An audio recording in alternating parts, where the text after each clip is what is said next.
Well, it's episode 400, and due to the peer pressure from everyone, most of whom are here, we're doing a thing. So that and more on this episode of the Escape Podcast for Star Wars: The Old Republic. Our broadcast aspect today is EPC 400. There it is. And playing alongside me is Seema. Hi, Seema. How's it going? Hey, Max. Going great. I've been, aside from getting ready for this thing, I've been doing my renown thing. Actually, I was doing renown, and then I decided to do feast, and then I decided that I was getting just as much renown doing feast stuff, so I went all in on the feast stuff. So I've been doing the feast dailies on 4 different characters every day. Well, today's only Thursday, so that's 2 days, but still. So that's what I've been spending my time doing, and yeah, it's been good. Oh, that's how I got my hat. See? Oh yes. And my car. Oh, and also I have a Shay chef. See, she's my Shay chef. Your what? Shay. Oh, you got a hat for Shay Vizsla too.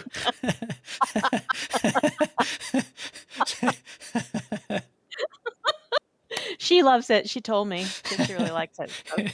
So. I heard you like chef hat. How about more chef hats on everybody? That's awesome.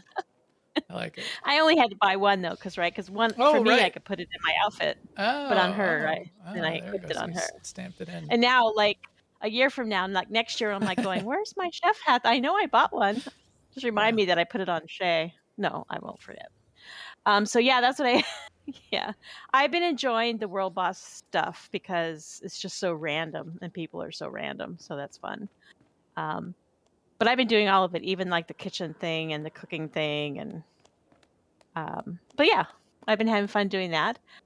And that's going to be all I'm going to say about that because we have a lot to get to tonight. So I'll pass it back to you. How's your week been, Max? My week has been great. It is now better because we're in SWTOR, and I was just showing him. There was a Thon was we've got all the guests here. We're going to introduce them in a second. Thon was in here on his Spider Thon character, and there was some guy came in on his Incredible Hulk character with a Iron Man companion, and was cheering on Thon. So there's a little fun in-game moment, and they both looked amazing. I have been having fun everywhere. Star Wars, we're still doing fun MFN things. Got a peek, just a peek. And we'll just say one quick thing about it today, but I got a peek at the PTS. So we'll mention that. And then I'm still mostly just prepping my characters. I'm not going to grind out any extra achievement or anything like that before we get 7.0. But I am going to do and have just a lot to do to clean everything up and line up all my characters and figure out what my plan's going to be. I think we still need to do the final round of determining within our ops team in particular. And my ops leader is here on the show today. So maybe we can ask him when it comes up. But if we're going to go Republic, because we're an Imperial ops team right now, then that would determine which character I would start with. So that still remains. Otherwise, I've been still poking my head in New World and a bunch of other things. And by poking my head, I mean spending many, many waking hours in that game. I just got to get to max level, and then I'll be done. And then I can put that to the side and get back to all the other things, because that's what I do in MMOs. What was the last MMO I did that? I predicted along the way. I'm going to play. Classic. Yeah, WoW Classic. I'm going to play. I'm going to level up hard. I'm going to play it. I'm going to hit level 60. And then I'm going to close the game and take a deep breath and not play it again. And that's kind of what I did. So that's what I've been doing. We've got a ton to go through. We got a ton of guests on. As you can see, we're going to introduce them all and go into that in detail. But let's talk about the 2 quick news items before we do that.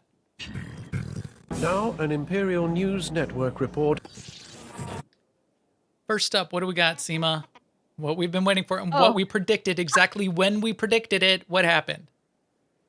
So the PTS went live like 5 minutes after our show last week with Merc and PowerTech Yes. combat styles on it. So we have both taken a look at it. We're not going to talk about it a lot tonight.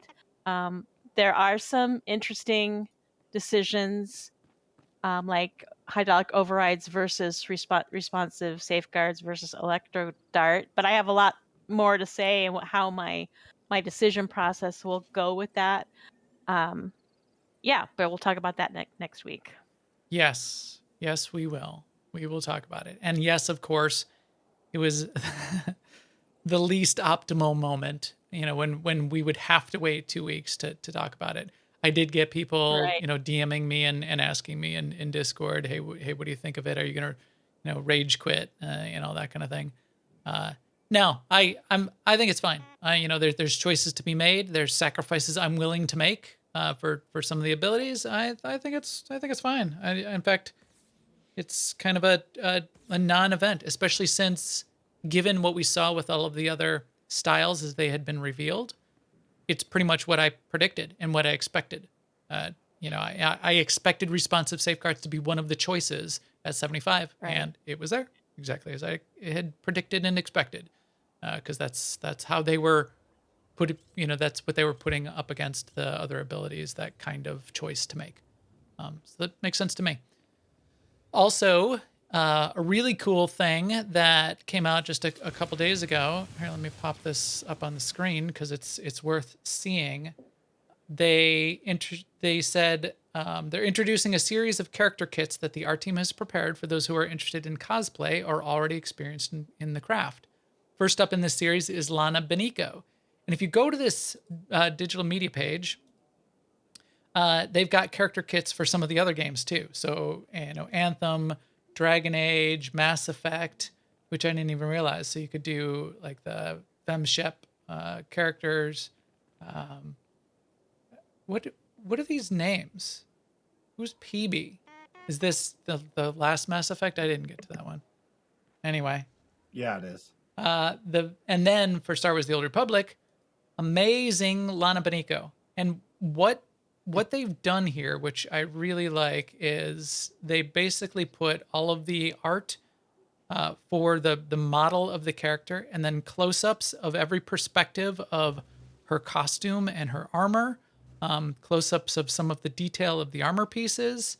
Here you can see her hands and her gloves and the sides, a color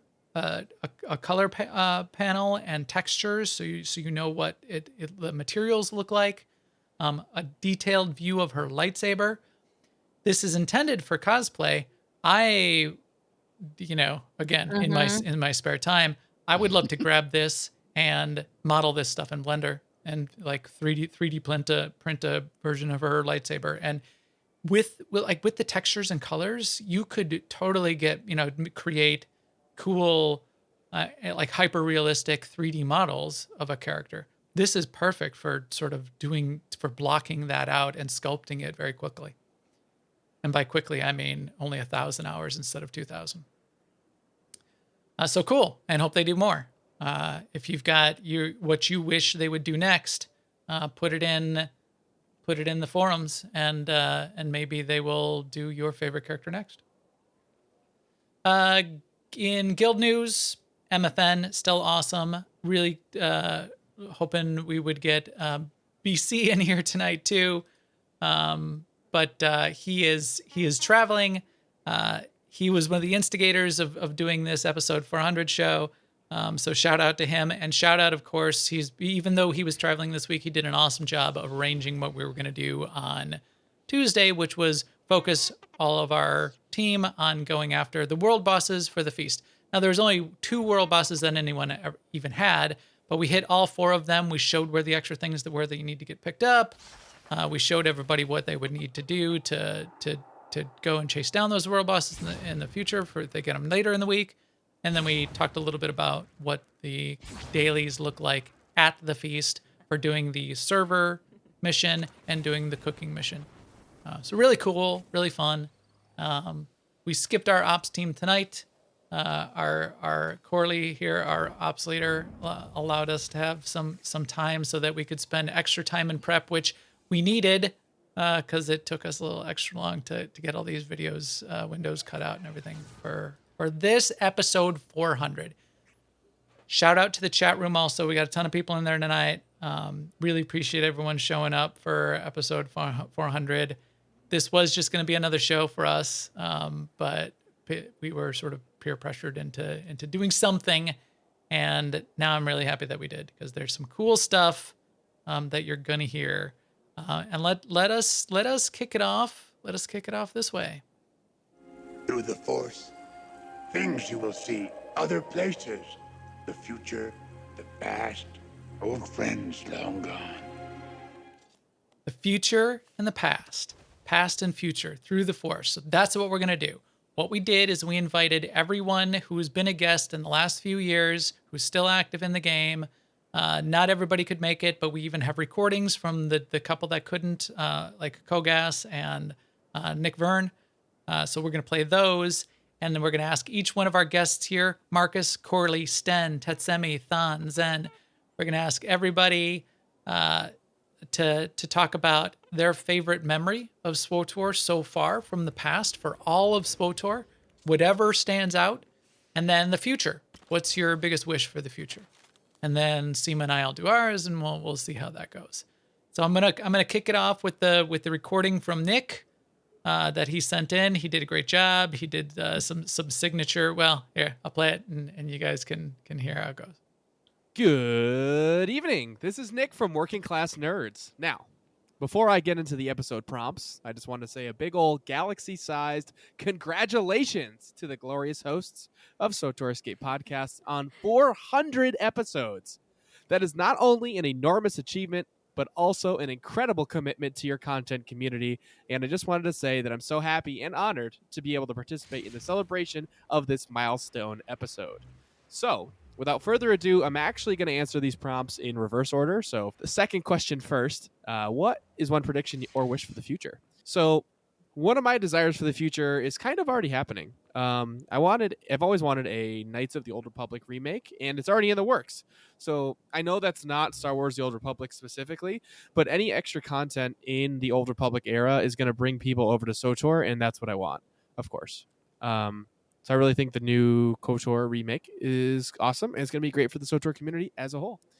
As far as things that are directly related to Star Wars The Old Republic, I just hope that all of the class changes that are happening for 7.0 end up meshing together like perfectly machined cogs in a gear once they're all changed and worked out properly and all interacting together. I hope it works out better, because I know there's some strife with the changes, but I want them to work out and the classes to be all great and feel perfectly balanced, as all things should be. So for the other question, what is a highlight from the past history of Star Wars The Old Republic that really stands out to you? So for me, this was a pretty easy answer. The best aspect of Star Wars The Old Republic, in my eyes, is always the community. And more specifically, AIE. I know I'm obviously preaching to the choir on this one, but AIE does some incredible things in Star Wars The Old Republic, from the thriving community on Discord to several successful planetary takeovers via Galactic Conquest, and of course their awesome rotating events. Tuesdays are mandatory fun night, where the fun is mandatory but attendance is not. The first Friday of every single month has Master Mode Flashpoints, where everyone groups together to have some fun in some PvE content. And of course, the fourth Saturday of every single month has my absolute favorite event. And let me just clarify, in case it wasn't clear the first time. That's 4 Saturdays. Now, I know that's a lot of Saturdays, so let me just spell it out for you. It's Saturday, Saturday, Saturday, Saturday, and it's Mega, the monthly Epic Guild activity, where we'll sell you the whole seat, but you'll only need the edge. So happy 400th episode, and may the Force be with you always. So thank you very much, Nick. That's everything we could have hoped for in a message, and I think a really good kickoff to that past and future, the signature Nick audio, really worked out well. So it's been a long time. It's been 400 episodes. there may come a day, you know, when all recording drives are filled up, but today is and we They like we you might run out of Astromex. Astromex, but today is not that day. So yeah, it's been amazing. And I have a lot of memories, and I hope you all do too. And then I think we all have a lot of wishes for what's going to come in the future. In fact, I'm going to go really far out with my wish. But now to sort of go through and introduce each one of our guests and get them to talk about their past and future. I want to go around. You've met all of these people before, as I said. They've been on the show, each one of them, or we've been on their show, and vice versa. So, in the case of Marcus and Nick, so let's turn it over to Marcus, to you. Past and future. Let's start with the past. What's your favorite memory? What else do you want to say? I know you're gonna say don't say congratulations. Don't do it. Congratulations. No, 8+ years. 400 episodes is no joke. Congratulations to both of you. That is dedication. Super serious, guys. It's not a joke. It is not a joke. It's such an accomplishment. But anyway, so I have two pasts. The two pasts are when Jana, I was listening to this podcast. I was on a job site and I heard you say the SUP team on Wednesday nights is looking for a DPS to fill the team. And that's how I got introduced to AIE. And you guys and I joined. And for the first couple weeks, I wasn't in the guild. And everybody on the team just made fun of me for not being in the guild. And they basically pressured me into it. And I haven't looked back since. And if it wasn't for that, I wouldn't be here today, right? The other past thing is I'm just letting you guys know, I must have listened to 200 escape podcasts trying to find the moment that will go down in infamy for me. Oh no. I tried to find it too. We could not find it. Yeah. I know you guys were doing a flashpoint or something, and I don't know what happened, but all of a sudden Max is talking about what they're doing, and all you hear is Seema in the background go, "Oh shit!" And I'm sorry, that is probably top tier because it was out of nowhere, and I wish I could still find that episode. I do. Yep. I don't think it actually happened. That's why you can't find it. Oh no, it happened. Oh, that happened. There was enough people there and enough people listened to hear it. So that's the past. My future. So obvious one is I would love this game to have controller support and be ported to the Xbox and the PlayStation. Who predicted? Who had that on the bingo card? I did. Yeah. That was me. Yeah. Tetsemi called it because I want this game to be accessible for everybody to play, not just PC gamers. And I think this game would have years more to go if it was more accessible to people. And then the far-fetched one that I would like a new operation boss at least every quarter of a year. Yeah.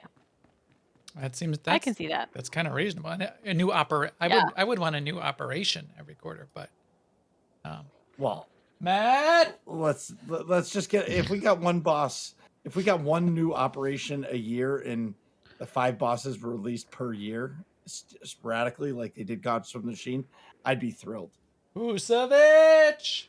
Yeah. All right. We'll get on that. Yeah, that's excellent. I'll double down. I'll second that motion.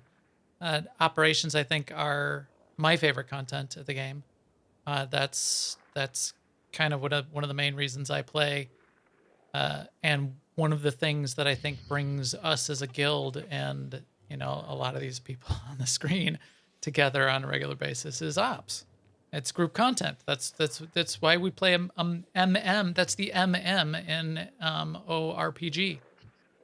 So I would totally love to have more of that group content. So that's awesome. So thank you, Marcus. We really thank you guys.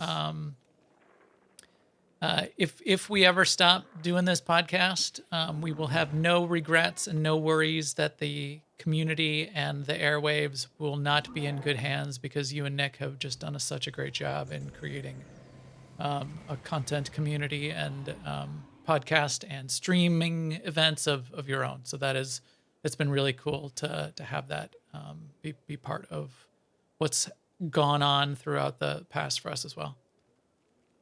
December will be 4 years for Working Class Nerds. Yikes! That's awesome. So yeah, Crazy. it's not just those new guys that just started up that podcast. Or just joined the guild. Right. All right, next But up. let's get to everybody else. Thank you so much. Yeah, next up is our ops leader. This is the person who we listen to, who tells us what to do. Boss Mang, as Thon will say. Yeah. Yeah, I would qualify that statement as you don't always listen to what I tell Well, you to. we hear the if we- words. Yeah. If we happen to listen, then we'll do what you tell us. You don't even listen to Yeah. yourself though. So hey, I'm gonna do ready check. Yeah, everyone says they're not Yeah, ready. well. Corley pulls anyway. It's like, what? Oh, I didn't even look. You guys are yes, that's happened many times. So Corley, So, Corley's been on talking about ops as among other things. So thank you for jumping on. What do you got for us for past memories? well, so the past memory is one of the reasons why I was on the podcast last time was when they added it to Steam support. They put it on Steam. I mean, that just Good one. made it so much easier. It made it more accessible because it put it in front of a lot more eyes, I believe. Because I mean, we saw a lot of people playing it right after they put it on Steam, and it's so much easier because all you got to do, you turn your computer on, you load Steam, and it patches. You don't have to run the launcher, you don't have to log into it, so you can turn your computer on, go do something, and it patches on its own. The Steam cards and stuff like that are all just superfluous, I think, but the support is what makes it. And who knows, maybe when the Steam Deck comes out, we'll be able to run it on there, and if they ever add controller support like Marcus wants, that would make that work easier too. So, It makes updating the PTS a lot easier too. yeah, because it is a separate install, but yeah, it's the same thing. They'll both Oh, update really? at the It same auto time. updates the PTS even? Yeah. Yeah. Yeah, same thing. It's basically the same type of install.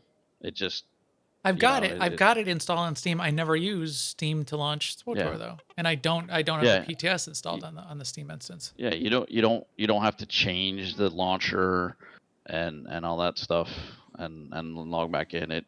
It's a separate install, and it'll download a patch when there's a patch. Yep. So it's I Yeah. think that's probably one of the best things they could have done. Yeah. As far as the game goes.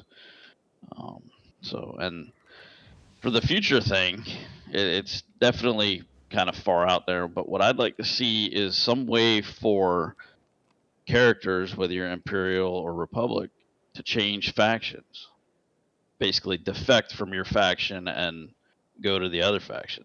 They could make it basically some story mission that you can do where, the Empire sends you to kill some people on a planet or blow some planet up or something like that, and you decide not to do it, and you save the people, and then you become Republic, and you save the way what they're doing with combat styles, and I mean the classes are all mirrors anyways. It wouldn't affect how you play because it's a power tech is basically the same thing as a Vanguard, so.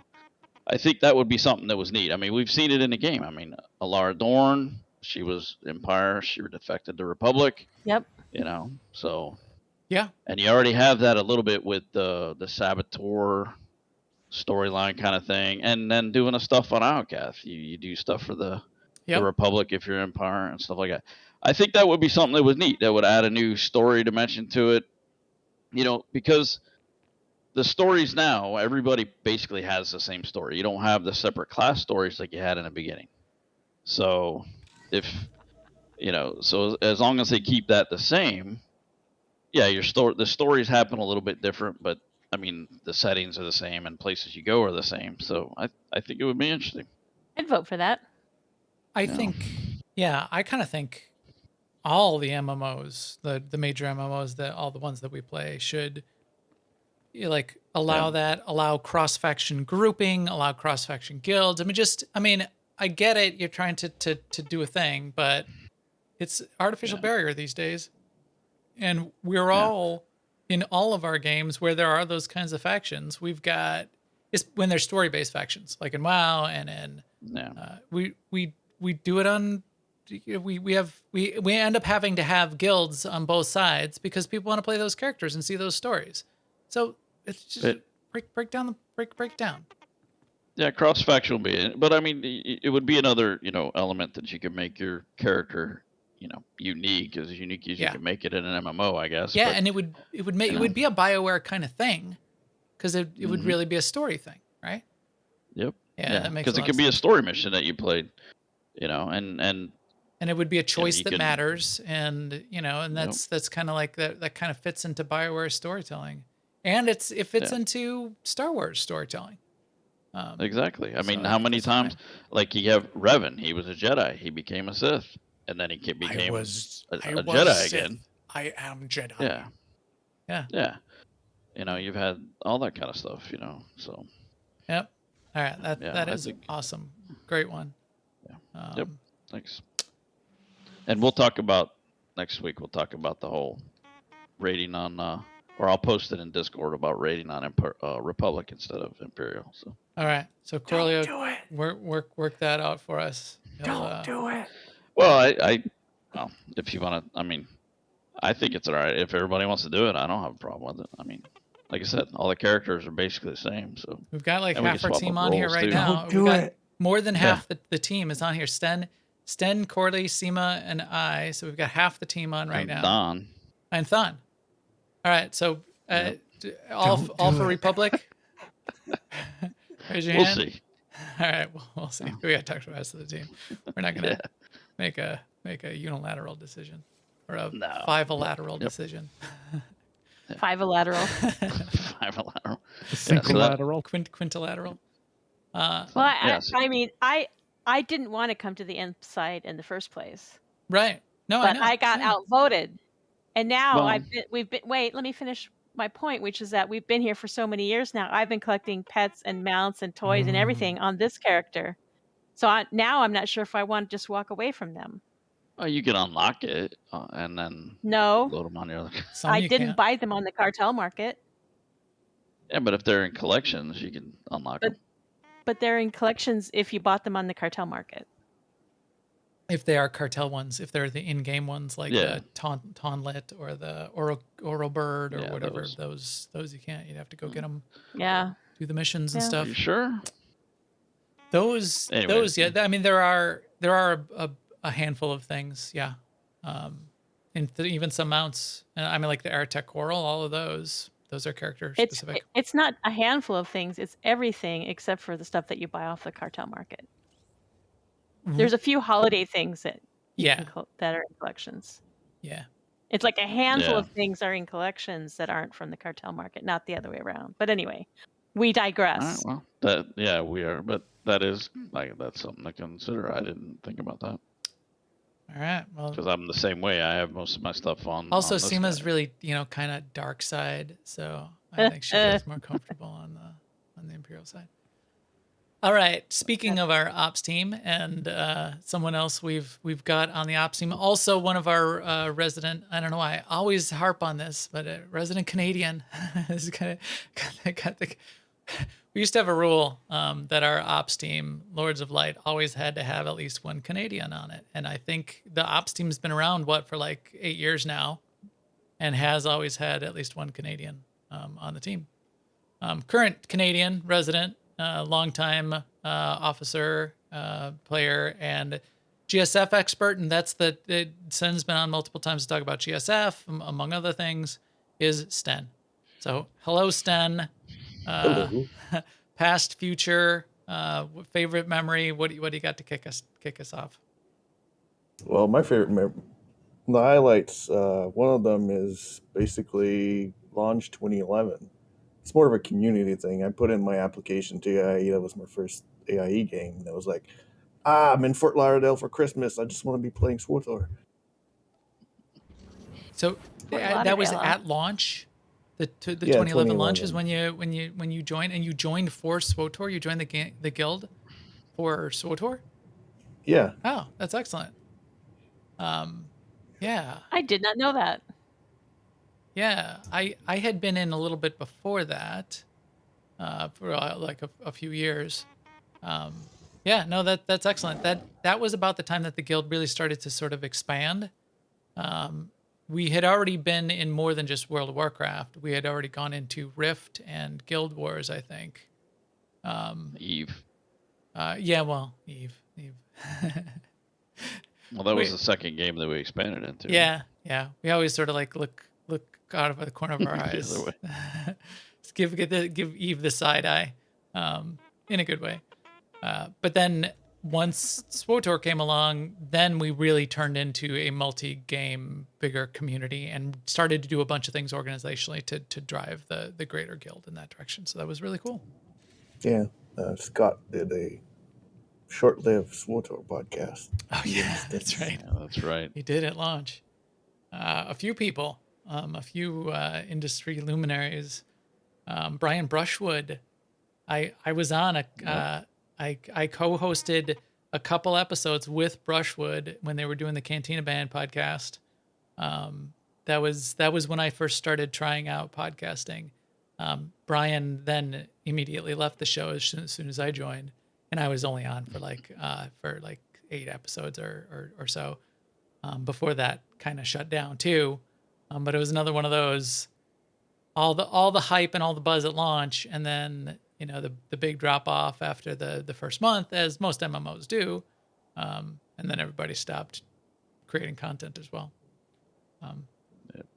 Well, some people did, not everybody. Utinicast. Hey, 400 episode. Congratulations. Yeah. Well, we didn't start ours up until the second year of the game. I think it was a year. A year had gone, or 9 months at least. I don't know. It's a long time. All right, so that's past memory, and that goes way back. Well, yeah, I got a couple more things. I remember the first Attorney Vault. It was not. I have no memory of the people in the ops. I just remember people were looking for a healer in Republic chat in the guild. I joined in, and then they were short, so they asked me to fill in the spot. But fortunately, the ops team didn't last long. And then it was about a month after Makio invited me to join. I don't even know if it was Lords of Light at the time, and then basically the rest is history. Yeah, so Makia was one of the first ops teams leaders. He's been on the show way back in ancient history. Yeah, I don't know. Were you there at the very beginning of the ops team, Seema? Did we call it Lords of Light back then, or did we just start like doing ops and then we came up with a name later? I remember. I think it was Lords of Light the whole time I was on it. I don't think I was there in the beginning because I started with another ops team. That was crazy. Makia was the one who came up with the name, and we all sort of like went along with it and agreed. But he came up with it. Teenage Dream. He came up with it as we do now, as is the tradition. He came up with coming up with the acronym first, and then figuring out what it means. So he kind of came up with the LOL. His heart team was LOL, LOL. And then we figured out some words that would go with it. Then the SUP team was next. And then they figured out the words that went along with that. All right. Wish for the future. What do you wish for? Well, I know it'd take a lot of resources in writing, but I would really like if there was 1 or 2 class quests per expansion. Yeah. Like Shadow of Revan was like, it was only 1 quest on Rishi, but it was nice to be like acknowledging, you got a little something different for every character. Yeah. I think that's highly desired, and a lot of people have asked for and that. I think it's not that undoable. Just a few quests. We're not asking for a whole storyline for each character, Right. right? Oh, I am. Well, I we'll well, come I, to you, Tetsumi. up to individual class stories would be incredible. They have had to do little tiny bits since Knights of the Eternal Throne as companions have come back. So if one of your companions was a class companion, there have been class specific, conversations and ability to like invite them back and little side discussions. Not a lot, but there have been some. But yeah, I agree. That would be a good one. And let's do it. Let's get all class stories, all fully voiced class stories. Let's get it going. I'm all for that. All right.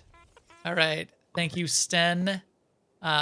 Another one of the leaders of AIE. In fact, one of the leads that's been for a long time leading our World of Warcraft division, Tetsumi, has been a longtime SWTOR player as well, officer. Was on the show, maybe about 6-8 months ago? Or was it sooner than that? I don't know when it was. Time. There's no Who time. knows? Yeah. Wibbly time does not exist. wobbly, timey-wimey thing. Tetsumi was on to talk about what's it like now, because he had been away for a while to come back, and how is the catch up feel, and how is all that sort of working out. Are you all caught up now, Tetsumi?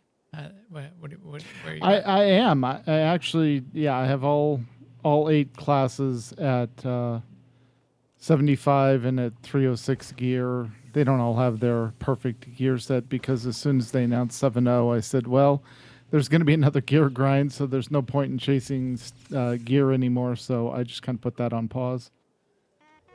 Yeah. But you also have max characters in WoW and in Final Fantasy, and I do. Yep.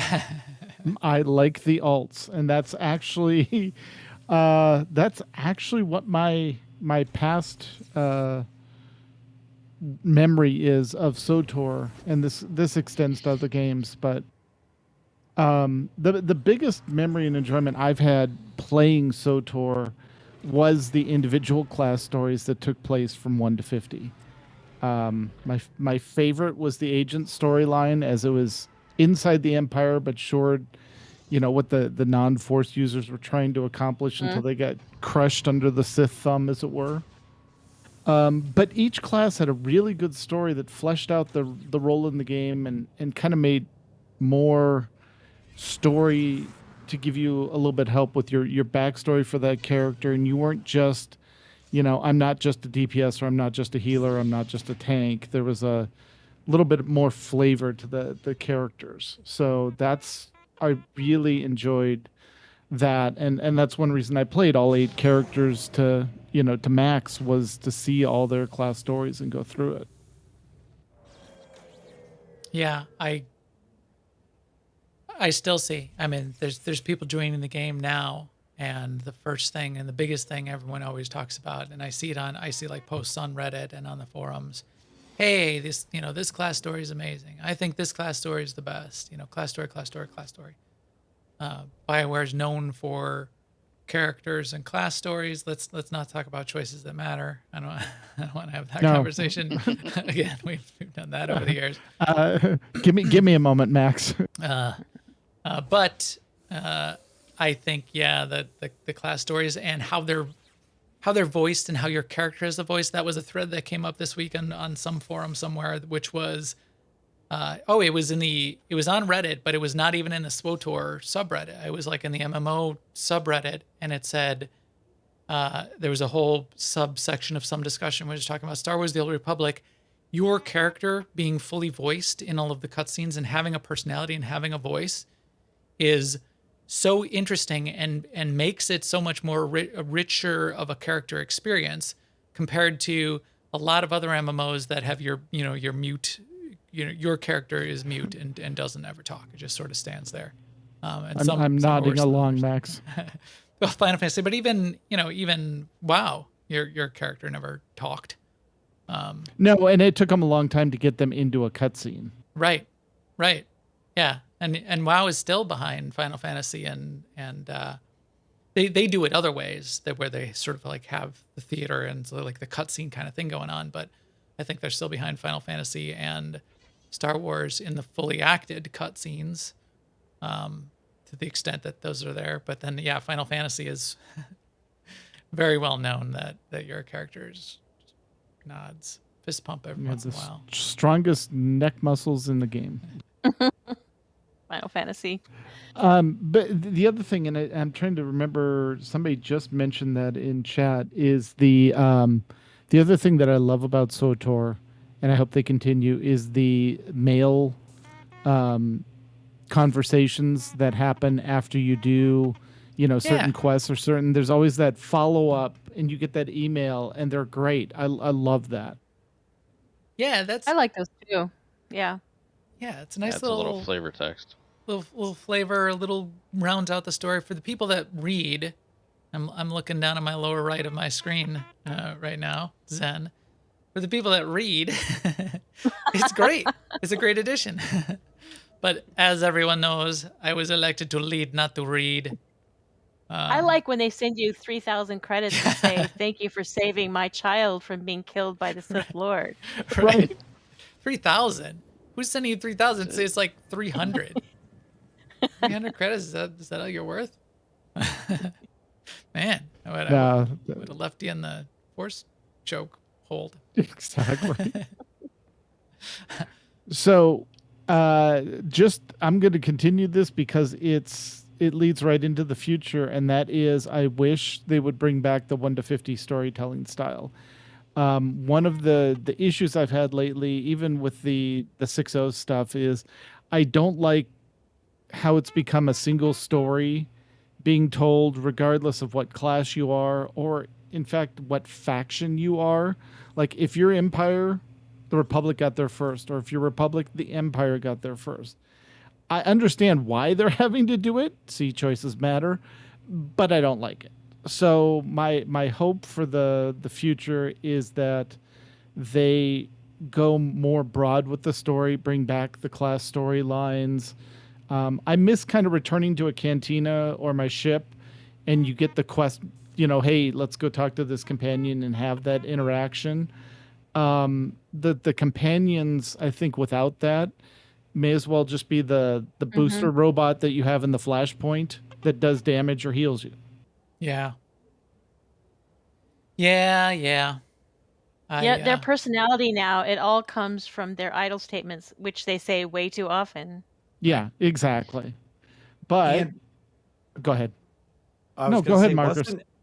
I wasn't here for it then, but somebody said that if you did the class stories and you made decisions in the beginning part of the story, and then you did some things, you started off with Andrakos at negative influence when you started because of the previous decisions you made in the early part of the game.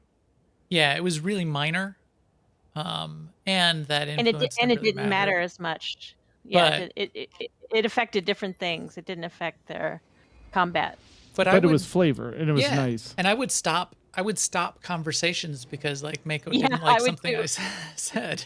Exactly. I would start them over if Kaizen didn't like them. Yeah, all of them. Whatever. Val, I wasn't threatening enough in my or aggressive enough. And it was interesting. It was an interesting spin too, because it wasn't just like dark light. It's like Mako didn't want you to just do all the light side choices, and didn't like dark side choices, but didn't want all the light side choices too. She wanted bounty hunter stuff. She wanted you to like throw in the comment of, yeah, I'll do that for money. For money, yeah. Exactly. Or the fact that you could, I want to say it's Ahsoka, but it's not. There was one companion where you could take dark side or you could take light side. Oh, Jaisa. You're talking about Jaisa? Jaisa, yeah, exactly. That's missing to me in the past Kotet and Coffee, storylines. So I'm really hoping with Tao, with Arn, with Aaron, with Major Henri, that we get that level of interaction back with the companions. That would be So great. that's mine. Little better than. Thanks for trusting me. Shut up, Nadia. Shut up, Nadia. Shut up, Max. Remember that? I remember that. Yeah. Yep. I remember. That All was right. a long time ago. All right. Not pictured in video, but here and walking through all of his costumes, like the Thon solo with the carbonite chamber. I saw you doing that this whole time, Thon. And I zoomed in earlier on the Spider Thon and the Thor, and we've had Thon on a couple times. One of the key shows showed like a dozen of the different costumes in game that Thon has done that have just been amazing to the T. Of there's his character, and then the companion is also exactly to a T matching. Worked really awesome. I hadn't seen this Han Solo one. That's awesome. Thon was also on one of our most popular shows ever on YouTube, because the title of the show and everything we talked about was how to make 1 billion credits. So the Trace Comas Club, Thon has been one of our key collaborators in teaching everyone the ways of how to make all the credits in the game and keep them. So Thon, hello, welcome, another Ops team member as well. What memories you got? What do you got to say? Yeah, no, Titsemi probably stole a lot of my thunder because my sort of overall best memory is just going through the class stories. When that to me was what made the game super compelling. I guess probably first favorite memory. I started playing this in 2013 when it first went free to play. And I think I've shared this on a podcast because that was my genius idea of how to give a free Christmas gift to my boys who were yet too young to realize that I didn't actually pay a nickel to give them this thing. And we just started having a ball playing it. They had their little computers and I had mine. And so, one of the first days playing together, we're on Tython, and this is my first and only MMO. I've never played any other MMO. And so, somebody had to come rescue us from a bunch of, flesh raiders or whatever they are on Tython. And then I started playing more myself just because, I saw New Hope in the theaters in '77, so I've been a lifelong Star Wars fan. And probably one of my favorite memories, and I do actually have a real life, but the game was so immersive. So the first time I went to Tatooine and you're on some mission out, maybe I was headed to the balloon on, way out in the Dune Sea. And I had the volume turned way up, and I just got off my mount and just sat down in the sand and just listened to the wind. And I was like, this game is crazy. Mhm. It's so immersive. And then some guy, some other player runs by, and I'm like, that guy could be in, New Zealand. It could be someone literally on the other side of the planet. I'm like, Could be in I have Australia. never, it could be in Australia. I have never seen, again, my first MMO. And so it just completely blew me away.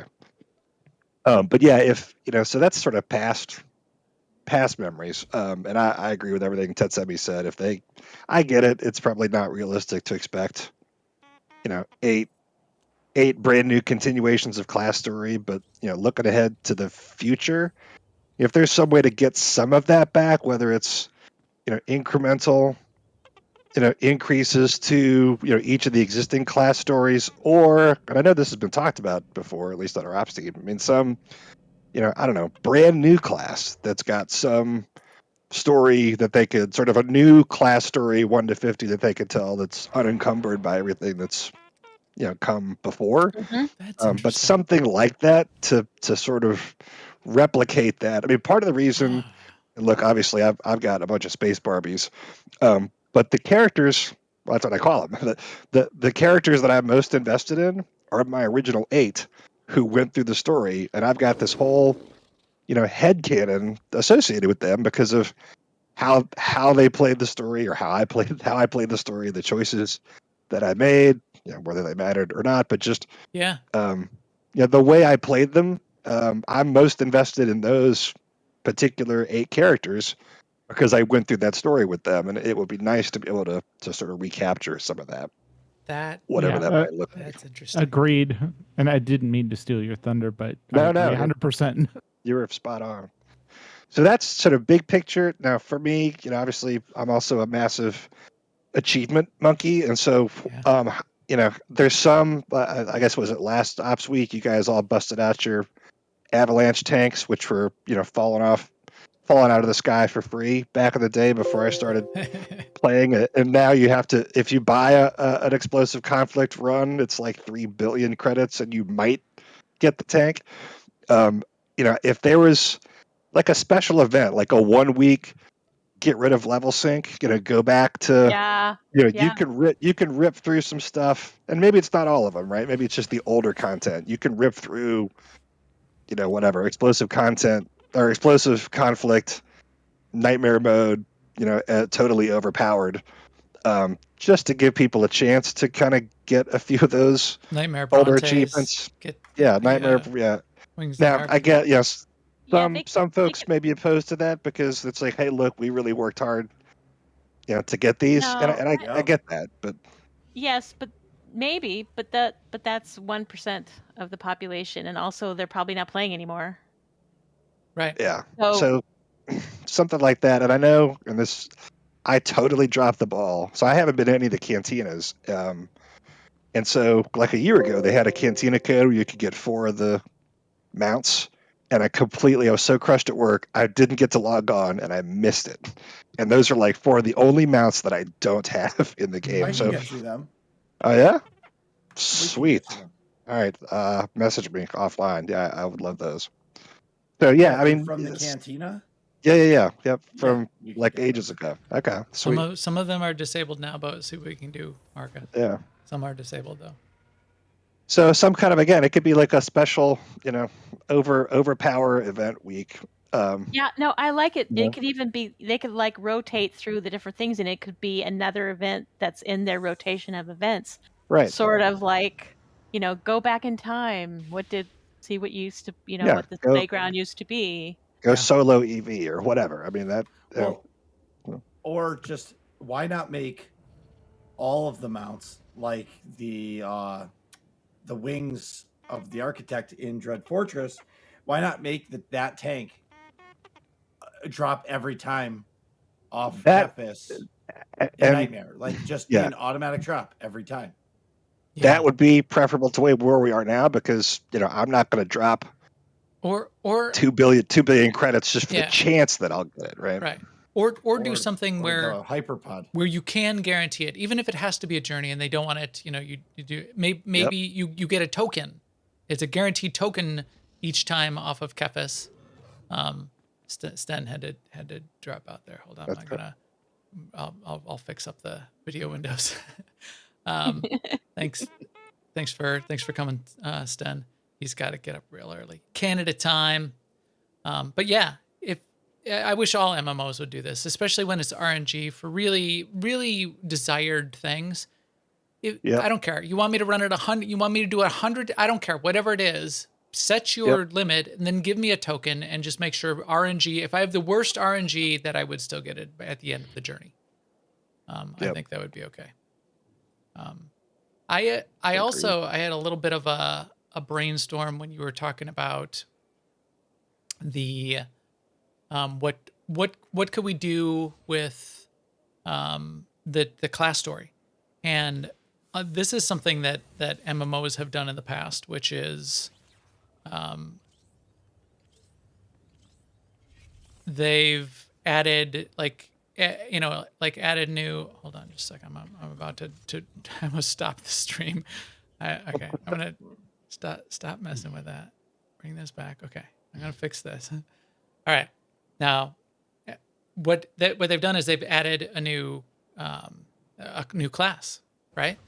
So what if they added a new class and gave it a 1 to 50 class story alongside it? So they'd only have to do it once. They wouldn't have to do it a lot, but do like this is like the class that I would add. I would do a Republic side and an Imperial side. They would be mirror classes, but they would be slightly different. One would be a creature handler, that one would be a droid handler. So on the Imperial side, it would be a droid handler. on the Republic side, it would be a creature handler, and your creature does the fighting or your droid does the fighting. It's that kind of that class has been in other MMOs.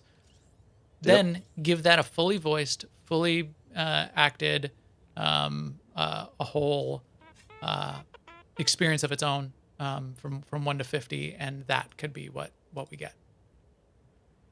Would you buy that for $1? Yeah. Oh, absolutely. Yeah. Buy that for 1 billion credits. Nathan Wood, 1 billion credits. All right.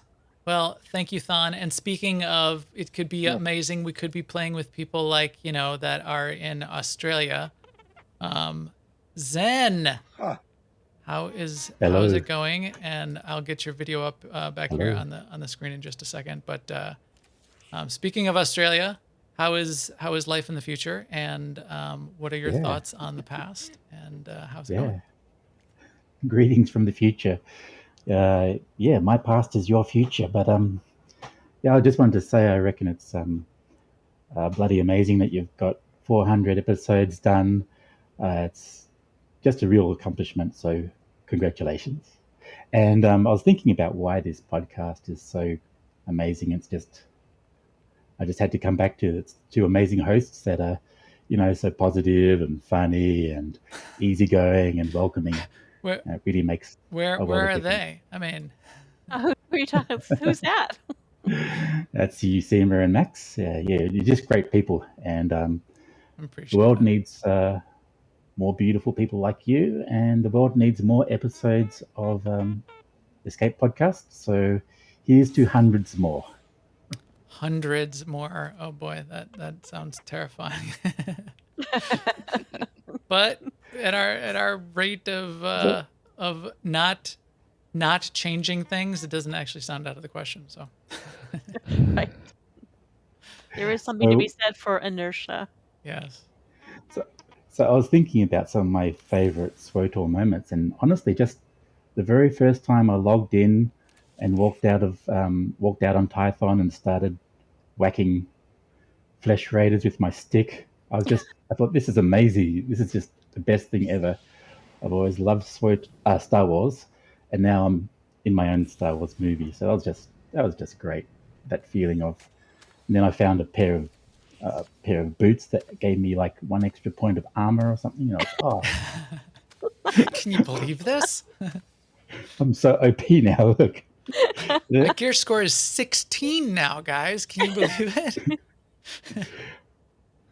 I just have to whack this flesh raider 10 times, but now it's dead. So,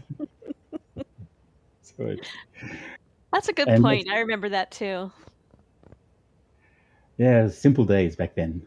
Yeah, simple steps along the way.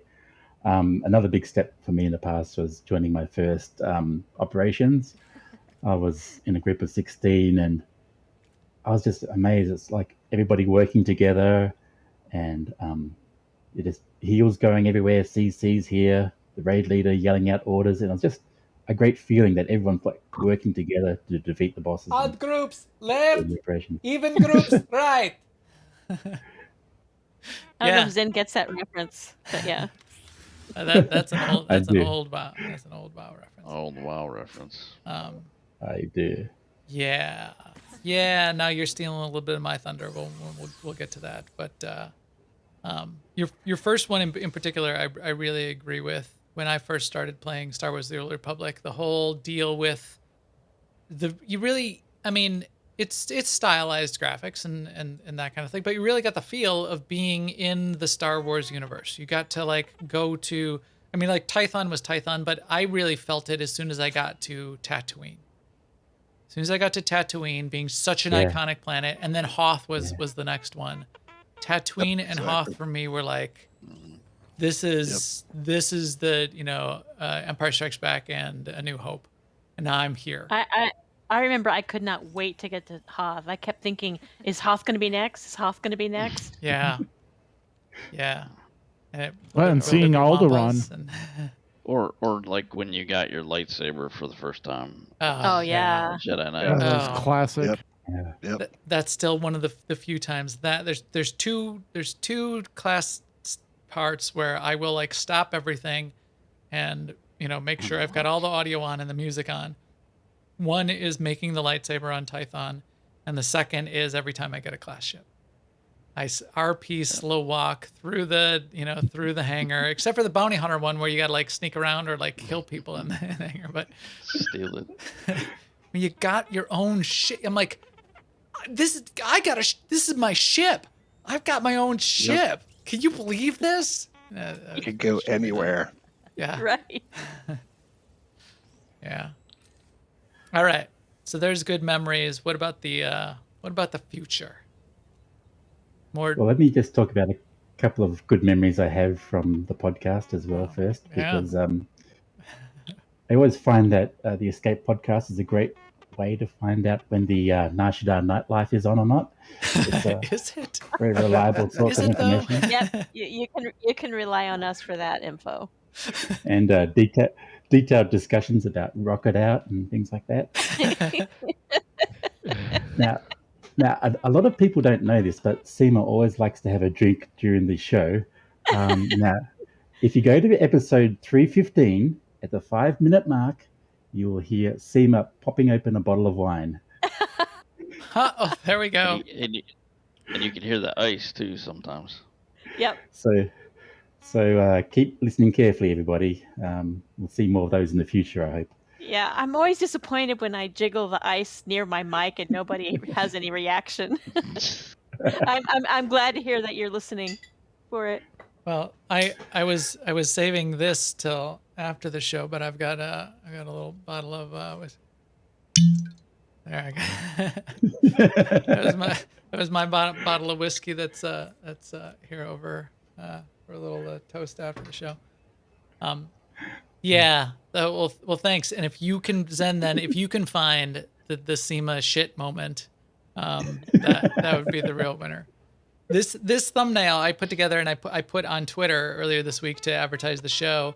I put in some of the thumbnails of shows that you were on, that the guests were on. Not all of them. It's ones that I could like eyeball real quick and find because I put this together in like 3 minutes. But here's yours, Zen episode. Well, one of your past episodes, which was episode 311, Zen and the Art of Crafting Maintenance. I think we're having you on for crafting. It wasn't until episode 171 that we started doing the thumbnails that weren't just this black background. So I noticed that too. And then I've got other ones on here. Like here's the Marcus one. Here's a Thon one. I've got a few others of other people's shows. So yeah, we've got a lot of good podcast memories. I don't think that's going to be my memory for the show, but because we lived that too directly. All right, so what else you got for us? Yeah. Then? So for the future, I'm actually looking forward to one day hopefully having another cinematic, because the SWTOR cinematics have always like been a blur. Yeah. really beautiful. Really gets me in the mood for it. Yeah, they were love it. really good. Yeah, I really liked them. I liked Temple one came out. Which one? The one where they crashed into the temple. Well, the first. We even had an episode one. In like 100 episodes ago, but we had an episode where we went back and watched those. There was actually 4 trailers that came out that told like 2 on the Republic and 2 on the Imperial side that came out before the game launched. And they're just amazing, and they still hold up, and they're still so impactful. But I think they've only gotten better. Like the Knights of Fallen Empire, Knights of Eternal Throne cinematics.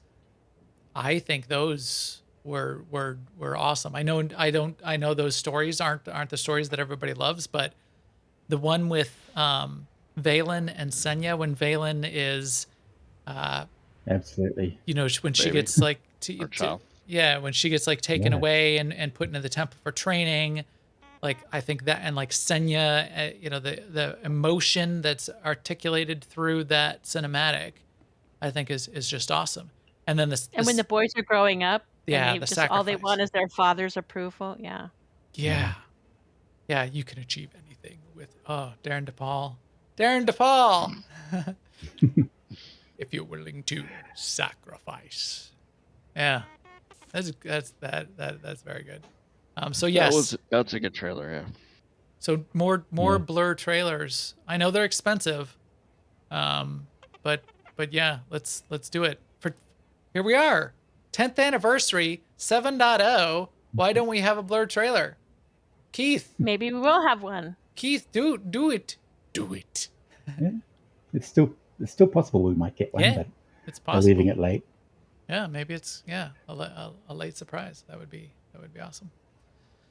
All right. The last thing I'd like to say is that I'd like to have a real life meetup again soon in the future. One day, somehow, somewhere. Yeah. So Yes, that was so much fun. I have done real life meetups with all of you except Thon. I've done real life meetups with all of you. So we got to get Thon in there too. And actually not Seema, ironically. Now that I think about it, I was talking about the guests, but yeah, we got to get everybody, get the band back together. AIE in the past, we've mentioned this, has had Nerdtacular, which has been sort of like a half AIE, half con style event with the Frog Pants community. That has happened in the past. That has not happened for about 3 years now. 4 years maybe. It was going to happen again last year, and then the pandemic wiped it out. Maybe that'll happen again someday. That's a really great opportunity to actually spend a couple days in the mountains, in a con with a bunch of nerds, 500 people, but still like panels and AIE stuff. And we have pictures of like 100 AIE people all together. That I would love to do that. And if not, Star Wars SWTOR cantinas. Let's do one. What is it? Anaheim in early next year? Yeah, next year. What are they doing? At least right now it is. Everything's tentative. I think I have a hotel booked. They haven't posted any new ticket sales. It's all people who bought them for 2020. Yeah, I don't think I have a ticket, but I have a hotel booked. So there's that. All right, well that brings us to Kogas. So Kogas was in the chat room I saw earlier. He's on the road. He's traveling, so it was difficult to be live. But he did give us a recorded message. Let's listen to that message now. Good evening, SWTOR. This is Not a Test. This is the Escape Podcast with Max and Seema and all the guests, especially all you people hanging out in Twitch chat and all the people listening to the podcast when it goes up. This is Kogas. I cannot be there in person, but I wanted to leave a message for them. Number one, first and foremost, numero uno, I wanted to say congratulations to 400 wonderful episodes of the Escape Podcast. What a feat. How awesome is that? You guys are fantastic. So glad you have stuck through it, through. Here's to another 400. They had a question for us. They wanted a SWTOR memory that stands out in the past. And I want to say this memory has got to definitely be meeting everybody at the cantinas, at Star Wars Celebration, doing all the work with SWTORista, with Max and Seema, doing some stuff with Zen, just hanging out with all the big SWTOR fans, IRL, meeting the devs, talking to everybody. It has been a blast. It has been phenomenal. I have enjoyed every minute of it. And a big part of that is Max and Seema, and a big part of that is everybody listening. Thank you guys all for being awesome. Definitely loved hanging out with, Dr. Gameology, Marcus, Nick Vern. Oh my God, there's Zen. Who else am I forgetting? So Teresa was there. Sith Lord Brit was there. And then all of our friends that we did everything with over the net, the internet, that is, doing the whole, Star Wars Celebration community, SWTOR community streams. That was always a ton of fun. Sorry I can't be there, but you know what? Hanging out with you guys is the single best memory that I have of Star Wars. So thank you guys for that. Again, congratulations to Max and Seema. Here's to 400 more. This is Kogas signing off. Thank you, Kogus. So Kogus is a top, I would say, in my mind at least, and I think a lot of people would agree, a top tier PvP streamer in particular. Has been a ranked PvPer for a long time and was on our show to talk about PvP, which makes a lot of sense. I hung out with Kogus in person at the Chicago one at a minimum, and was he at New York also, Zen? He was definitely at Chicago with us. I don't know if Yeah, I can't remember if he was in New York. Yeah, I don't know. Marcus, do you remember? Did Kogus I don't think so. come to the New York one? Yeah. He he was, flew yeah. into my local airport. Him and Dr. Gameology flew in and then drove with us 2.5 hours to New York City. And then we all went to the bar and till like And 4 in the bonded. morning, and Max picked up the tab. That was That's good. right. That was a fun night. And that was a great cantina too. So the Chicago one was fine. That was just huge. There was like, there's like 300 people in a ballroom and, talking to Keith and so everybody's like crowded around. Oh, that was where it wasn't Chris Schmidt, I don't think. It was where maybe it was Chris Schmidt where I think Chris Schmidt came up to me at at Chicago at the cantina and said, "Oh, hey, I'm on the team. I just was going to say hi." And I said, "Oh, are you a developer, or what do you work on?" He's like, "I work on everything." I'm like, "Oh, you're that Chris Schmidt. Oops, sorry." I felt really dumb, but he came on our show since then. That was big. The smaller cantina in New York, though, was much more personal, much smaller, much more time. Darren DePaul was there, but like Darren DePaul, where he was just like hanging out with only like, it was still 100 people, but filtered in and out in the bar, and you could like stand around a table and have a drink with Darren DePaul and with Keith and with was Charles in New York?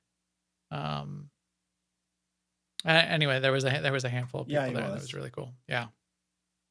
So that was an even better one. Did we get a big fat streaker? The cantina in New York was Keith's like 40th wedding anniversary with his wife. Yeah, he was there with his wife hanging out for a while. So that was really excellent. All right. So to wrap it up, I'll do mine, and Seema, you can do yours, past and future. I think it's already been mentioned, but I'm going to double down. My favorite moments. So there's a phrase, this is sort of a U.S. American phrase from American football, which is any given Sunday, right? So any given Sunday means any team can beat any other team. Any team can have a success, have a win on any given Sunday. For me, operations is that. It's like it's a team gets together and has the opportunity to have a moment. And maybe we kill the boss, maybe we clear an operation, or maybe we don't. And sometimes it's progression and sometimes it's not. But any given, for us, it's Thursdays, but any given Thursday, we have a chance to all come together as a team and have some fun and have some success and feel like you achieved something. But not only that, so there's like the achievement and killing bosses and that kind of thing, but throughout the years, each of the teams that I've subbed on, each of like the operations groups that we've done as a group in MFNs, and especially our ops team has really just been the highlight. We can do the hardest content in the game, or we can do the easiest content in the game, and it's just fun either way. Yeah, it's just the most fun thing there is. So my favorite, memory from the past is all of those. It's every Thursday for the past 9 years or whatever. Did we always do it on a Thursday? I don't even know if we always has even done it on a Thursday, but it's always been great. And that's to me, that's what gaming and MMOs are about. And SWTOR has really cemented that for me for a long time. So that's the past. Future, I'm gonna go way out. I'm gonna go out there. I've kind of talked about this a little bit before, but I would love to see, and so go to say maybe go to like a 10.0. I would love a SWTOR 2.0. I think if this game is really going to go into the far future, a SWTOR 2.0 is what we would want to get to. So start the development planning now. Take 5 years to develop it. Use a modern game engine like Lumberyard or or whatever's modern in 5 years. Yeah. Well, I mean that's kind of the problem with game development. You got to like pick something. Yes, I know. And start in it. But you're right. I mean there's like what's the next version of Unreal? Even the most recent version of Unreal that was released is amazing.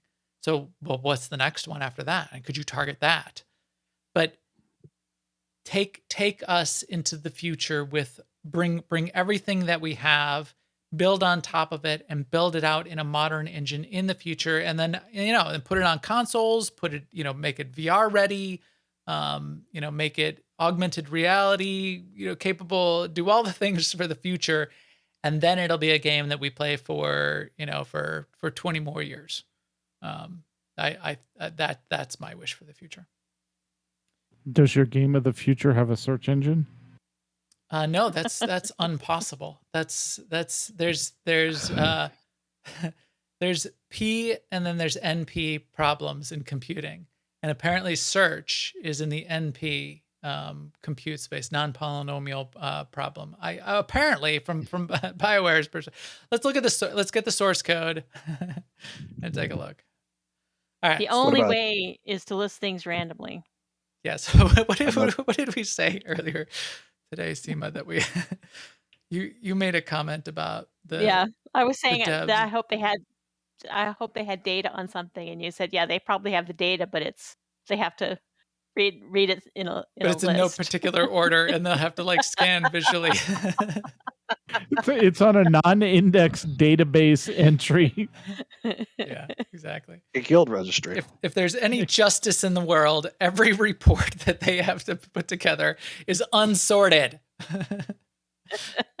Anyway, that's my wish that's my memory of in the past and wish for the future. What about you, Seema? Take us home, Seema.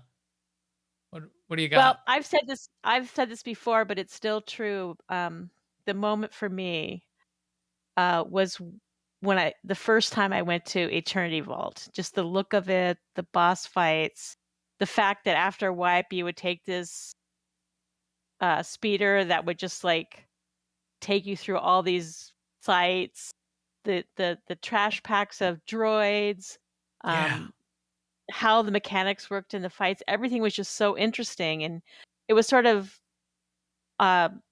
also kind of it was also a big deal for me because I was playing with this group of people that I didn't know at all. I mean, I just met this person on the fleet.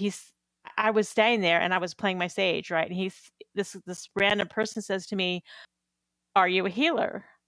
And I said, "Yes." And he said, "Come with me." And so we went to Eternity Vault, and it was this group of guys that played every game together and had been playing together for years. And so they knew all each other's jokes and their moves and everything else. And he's like, guys, look what I brought. It's a healer. And they're like, yes, yay. And we ran through Eternity Vault, and it was just, but really the main thing was the operation itself. Yeah. And then I agree. That team, as you may guess, they moved on to their next game because that's what they did. They were like a roving band of youths that went from game to game to game. But after that, after I found AIE and LOL, and I mean, I have to just say, did you say Utes? Yeah, as in nomads, not as in mispronouncing youths. That I mean, Ute is a word. Ute. Seema No. has the biggest vocabulary of anyone I know, and definitely anyone in the guild. That was My Cousin Vinny. Come on, that was a My Cousin Vinny. It was not. No, it is a My Cousin. No, Tessemi's right. It's a My Cousin Vinny type thing. Oh, it was a My Cousin Vinny reference. Yeah, it wasn't a nomadic. Oh, Nope, The I hell is a was Ute? no, I was all right. I was Well, mispronouncing youth. Seema probably knows the word Ute, but Yeah. no, okay. Well, now I'm. But I didn't mean it, but yeah. So Well, I loved it's a everything reference. about I understand that reference. Eternity Vault, and then all the ops actually have their own appeal. But I am with you, Max, that operations are my favorite type of content, and it's because of something that Zen said, which is where you get this number of people together, you work out a plan, doesn't always go right, but everyone's trying to make it go right. And everybody doing their part and working together is how you win. I mean, what could be better than that? Yeah. Really. So that's my memory, and that's probably why I'm still playing SWTOR today, because that operation grabbed me, and then I stayed on because I found AIE, and then I had a group of people to play with, and then we started doing the podcast. So it all kind of came from those moments in Eternity Vault, though. And then for the future, I was listening to all you guys say your wants and desires from the future, and every time you said something, I'm like, yeah, that I want that. Add that to the menu. Put that in the shopping cart. But I'll say what I've been thinking about this week, which is that I would like to see more content in the game that's not story and not combat. So like when Rise of the Hutt Cartel came out, we got Seeker Yeah. Droid and macro binoculars.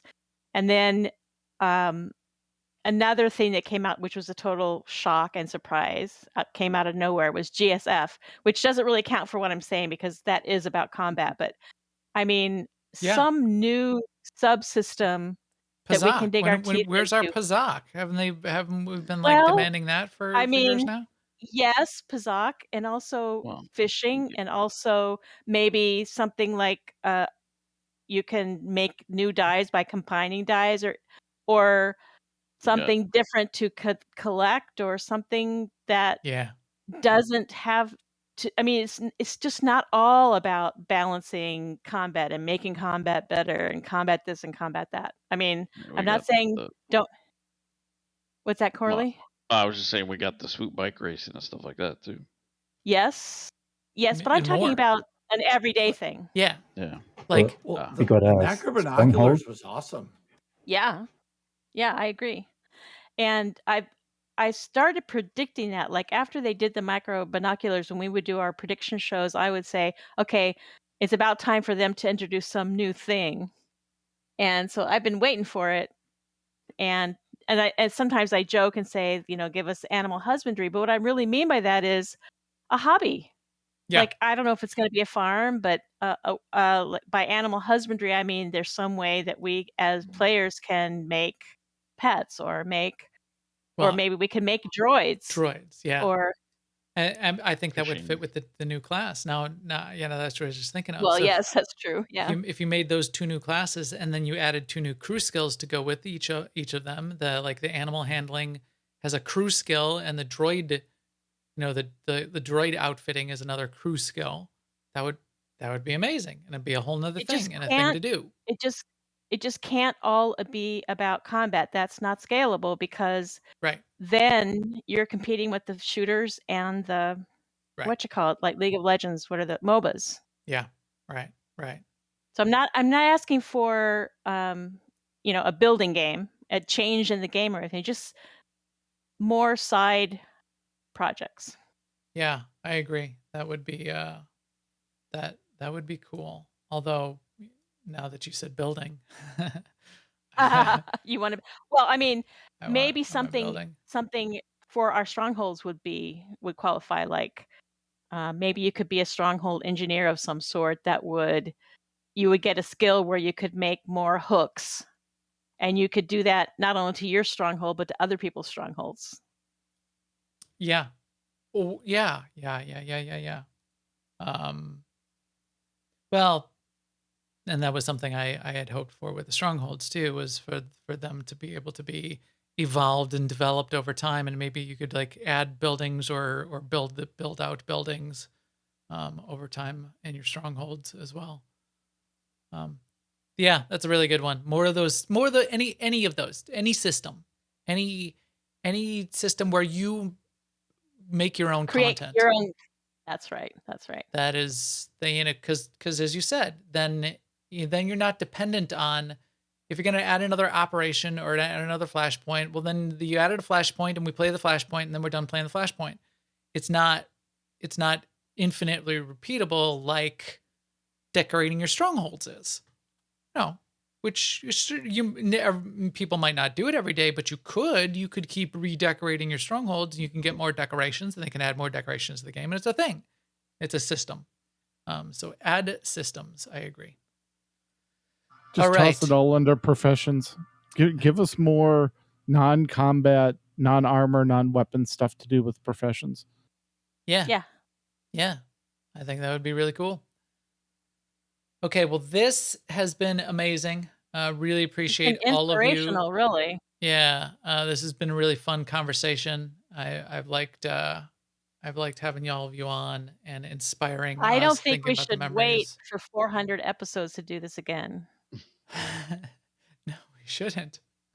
But only 300 next time. Yeah, no, but this has been great. And we've gone a little long, but not bad. This I really appreciate everybody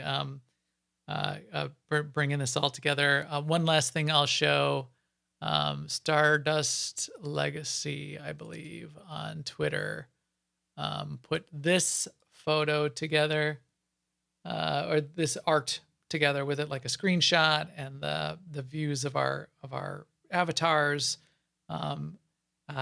And it just paints a picture, and it's a little bit of a scene. EPC 400, it wants to escape. A little Arabash, and then it's just an astromech by the escape pods. I thought this was framed out really well and sort of really It's beautiful. told It's the really story beautiful. of the theme, the idea, that the silly concept that we used to kick off the show when we were putting it together in episode 0. Leading up to, hey Seema, should we do a podcast? This was kind of this is kind of like the mood board kind of thing that fits it. That's awesome. So really appreciate that.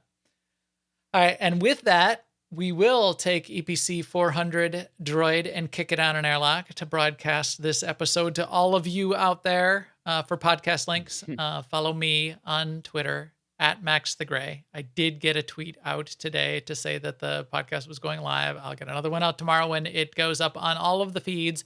And if you know anybody that should be playing with us or playing with all of these people that we've had on the show today, all of these people play with us in many ways. You can find us at aie-guild.org. Our guild Discord is in the upper right there. Jump in Discord in the LFO channel or in the SWTOR channel. You can ask us for an AIE guild invite. We're on Starforge on both the Republic and the Imperial side for SWTOR and tons of other games that we play. And with that, we will talk to you soon. Later, everyone. Later, everyone. Bye. Bye. Bye.